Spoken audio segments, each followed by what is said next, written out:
So what was your whole visa application experience and how did you go about the whole application? So as we all know, United States visa is very difficult to get. Yeah. But RSA does have a visa team. So they helped me with the process. So as I was giving exams, I was also doing my visa process, so I would save time. Right. And the process consisted of me giving my documents like passports and my bank statement and everything for the visa. So is it possible for someone to go to the States and also do the visa? Yes, it is. Sorry, the medical? Yes, it's possible to do the medical in USA, but it would be I believe. Right. So India's experience was like it was cheaper as Yeah. well as it was time saving. Yeah, correct. Perfect. Nice. And how often were you flying in terms of in a week? So if the weather was good, about 5 times a week we had flights, and if it's like bad weather, so I think probably 2 days a week. If there's a student who's just about to go to the States, what timeline do you think is the best? Like, what month is the most perfect in terms of starting the flight training? I would suggest going in so that you can get your private pilot license about and then have your instrument training done till, and then you just have to do your commercial again, so you don't waste time. Right, right. Makes sense, makes sense. Hi everyone, my name is CAPT Vedant Sahai. Welcome to RSA. Our topic for today is learning about flight training and its processes in USA. And for that, we have Captain Janvi. Welcome. Thank you. You'll take us through all the information and all the requirements to do your CPL pilot's license course from the USA.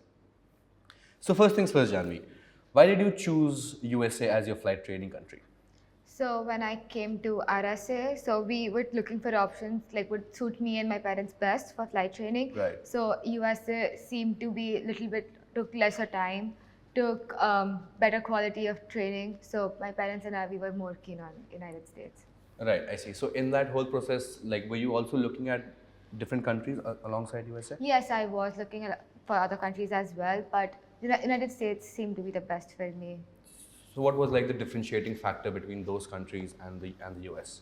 The good quality of training, the lesser time, the Right. budget fitted me and my parents as well. Makes sense, right? Okay. So as we all know that the first process of going to any country for any sort of education is how you apply for the visa, and that I believe is a very important topic for everyone to understand. Correct. So what was your whole visa application experience and how did you go about the whole application? So as we all know, United States visa is very difficult to get. Yeah. But RSA does have a visa team. So they helped me with the process. So as I was giving my DGCA exams, I was also doing my visa process, so I would save time. Right. And the process consisted of me giving my documents like passports and my bank statement and everything for the visa. Right.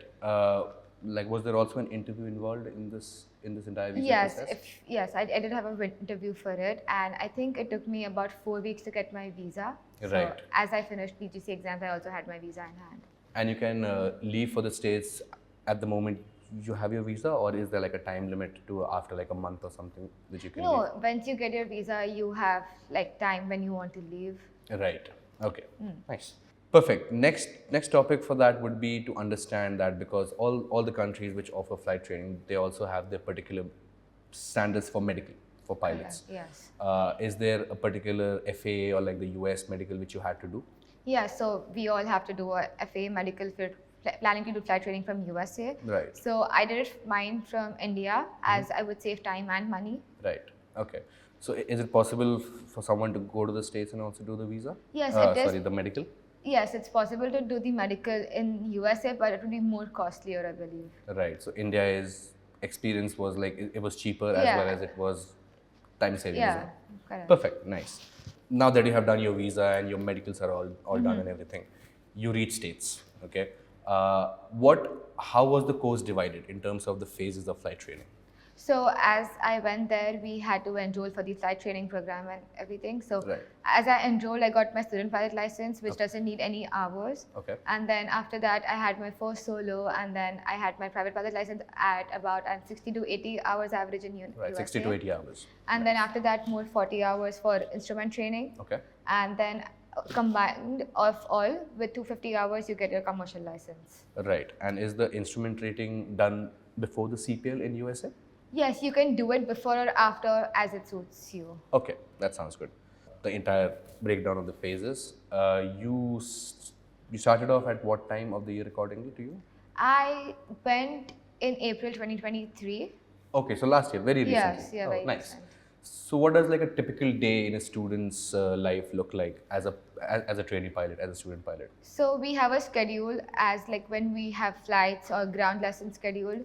So according to that, we prepare for these. If it's for a flight lesson, we go to the school, check the weather, have a pre-flight preparation for the flight. Right. And if it's a ground lesson, we just have to reach 30 minutes before and then just settle down and have a ground lesson. Sounds good. So, when you reach the flight school, what things do you have to look for in terms of like, is the plane already refueled? Do you have to do the checks and the safety checks? Yes, so we have to do a whole pre-flight on the plane, have the fuel check, the oil, everything as per that Right. checked. Perfect.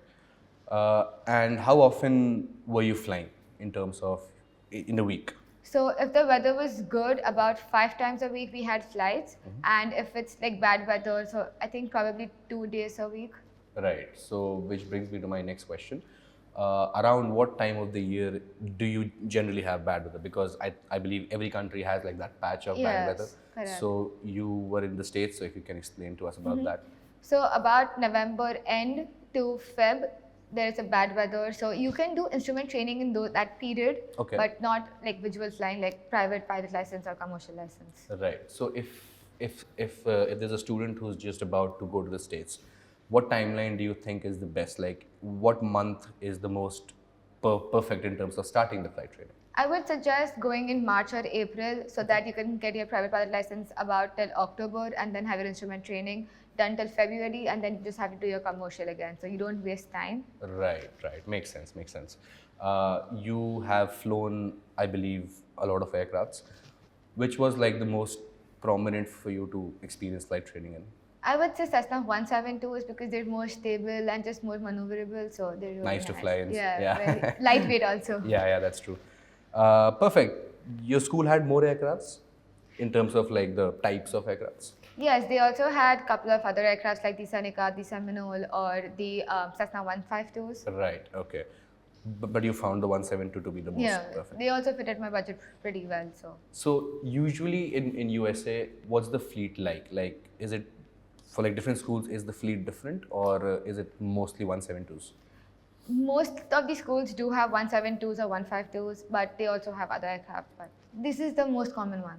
Is that the reason? Because India mainly has the 172, so like the people going in the States and they have to come back to India eventually. It makes it easier for them to do their license conversion in India. Yes, I would say it does help with that. Right, yeah. right. Makes sense, makes sense. Perfect. Everything that you learn, I believe, in my personal opinion, everything that you learn depends on who's making you learn those things. Correct, yeah. So, because if you have someone who's not able to make you understand something, your entire experience will go down.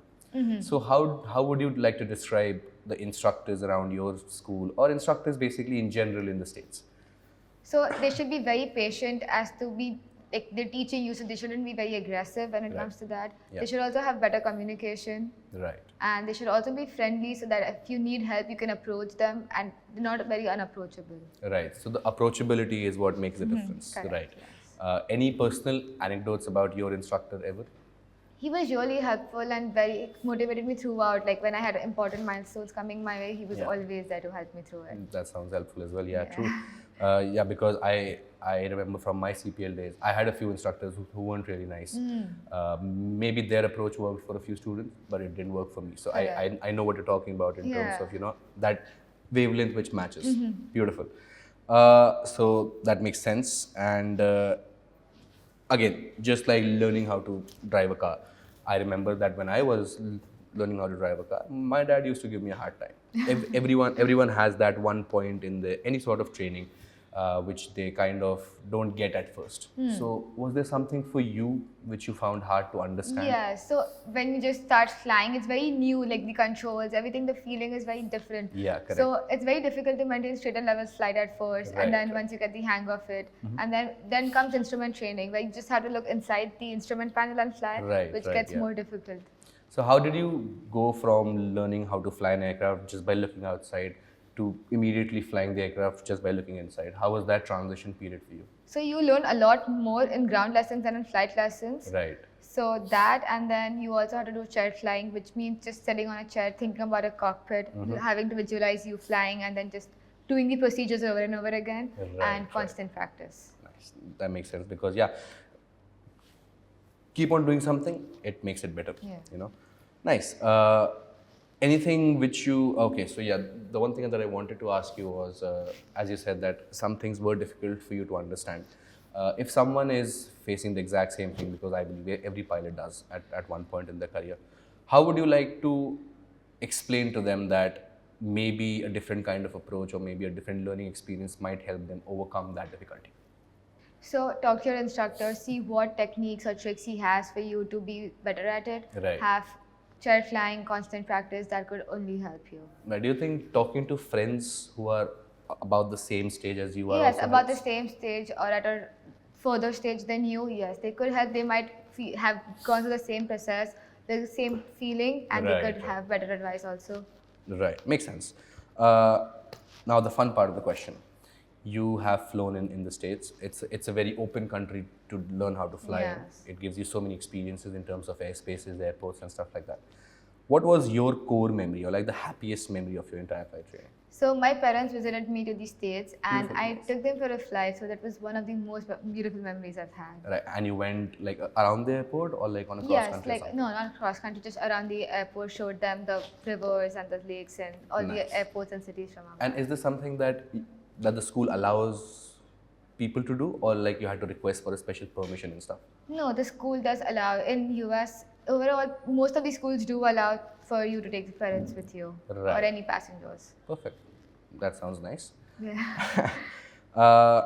What was that one flight for you, Janvi, that after you landed, after your wheels touched down, you were like, oh, that was beautiful? Like, what was that one maneuver which you nailed, absolutely understood in the first go, like that? So that would be, I would think, a soft field landing. What is that? So Explain. that means that you have to pretend that it's a grass runway or just a grass plot where Yeah. you have to land like for an emergency, Okay. and you just have to touch down very softly and just try to keep the nose wheel up Right. for as long as you can.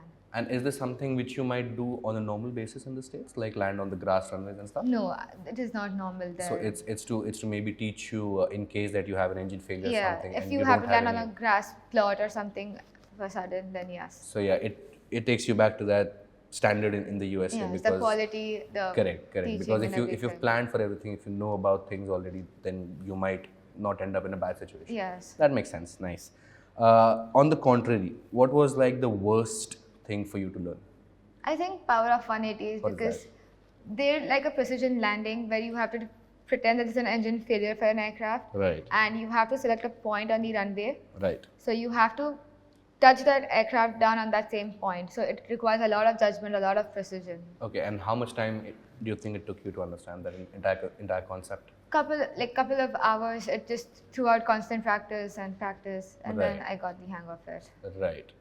Lastly, you came back about a week ago back to India Yes. after your training. First of all, massive congratulations you. on your CPL. Have you started with your Indian conversion yet? I have just started with the process. Right. And okay. So, what's like the first step for your license conversion when you come back to India? So for me right now, it's currently to get my medical class 1 renewed. Indian medical, you mean? Yes, Okay. Indian medical renewed. Right. And then I believe the flight training in USA is not included with the RTR program. No. So like you have to come back to India and give your RTR. Yes. Has your RTR been cleared? Yes, I already do have an RTR license. Oh, sounds good. So you can do it before going for flight training, or you have to do it after coming I back? would suggest to do it before so that when you come back, you just have like 6 months to do your conversion. Oh, right. And yes. you wouldn't want to waste time giving your RTR exam in that period. So- I would suggest do it beforehand. Right. So all the exams and then the RTR and Yes, then go and for then flight go for training. flight training, That makes yes. sense, of course. Perfect. Last but not the least, you have your CPL license. A lot of people in this country or all around the globe, they aspire to be one. Okay, we are lucky. Okay. Yes. What would your tip or like your advice be to someone who is just about to enter into the aviation sector as a pilot? I would say be very patient. There are going to be rough times, there are times where you don't learn anything or Right. when you don't get anything. Be very patient and just trust the process. Trust the process. Yeah, perfectly. From my personal own experience, I can also tell you that aviation for someone who is not into the industry yet, it looks very nice and easy. Yes. Everyone has that perception that when you enter into the industry, you will just mint money, which is true, but it also takes hard work. Yes. The entire aviation sector, it looks very nice and breezy and cool from the outside, but when you enter it, eventually you will be you will be in charge of about 200 people's lives. Correct. The which is a big responsibilities, responsibility. they keep increasing as you just keep increasing with Correct. training. So the hard work and just trust the process. Correct. Yes. That sounds about right. Perfect. Thank you so much. That was a very informative interview. That was very helpful, I believe, for everyone who wishes to do their flight training from the USA. So thank you so much for being here. And if you need any more information about flight training in USA or in any other country, please feel free to contact us at RSA. Thank you.